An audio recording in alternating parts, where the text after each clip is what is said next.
Hi! ఈరోజు మనము చిపోట్లే ball ఇంట్లోనే ఎట్లా చేసుకోవాలో చూద్దాము. ఇవి బ్లాక్ బీన్స్ నేను జస్ట్ కుక్కర్లో ఉడకబెట్టేసాను. మళ్ళీ సాల్సా, ఆనియన్, టమాటో, కొరియాండరు, కొంచెం లెమను, సాల్ట్ పిండేసాను. తర్వాత ఇది సలాడ్, తర్వాత కార్న్ కూడా కొంచెం ఉడకబెట్టేసి చాట్ మసాలా అలా చల్లేసాను. అండ్ మనకి చీజ్ కావాలి. అండ్ చీజ్ తర్వాత చికెన్ అంటే వెజ్ వాళ్ళు వెజ్జీస్ ఏమన్నా ఫ్రై చేసుకొని పెట్టుకోవచ్చు, లైక్ పెప్పర్స్ అలాగా. ఆర్ చికెన్ని దగ్గరికి ఫ్రై చేశాను, వితౌట్ ఆనియన్ వేసాను నేను ఇది.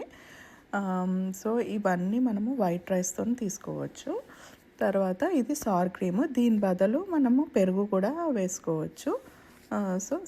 కానీ వాటర్ లేకుండా కొంచెం థిక్గా ఉంటే బాగుంటుంది. ఇలాగా white rice or brown rice ఏదన్నా దాంట్లో ఇంకా అన్నీ యాడ్ చేసుకోవడమే. ఇది ఇక్కడ చాలా ఫేమస్, పిల్లలకైతే చాలా ఇష్టము చిపోట్లే రెస్టారెంట్.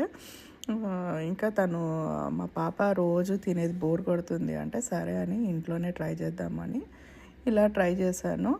ఇంకా తనకైతే సూపర్గా నచ్చింది, మా ఫ్యామిలీ అందరికీ టేస్ట్ బాగా నచ్చింది. చాలా బాగుంది. మీరు కూడా ఎంజాయ్ చేయండి, ట్రై చేసి ఎలా ఉందో కమెంట్స్లో చెప్పండి. Okay, see you in next video. Bye.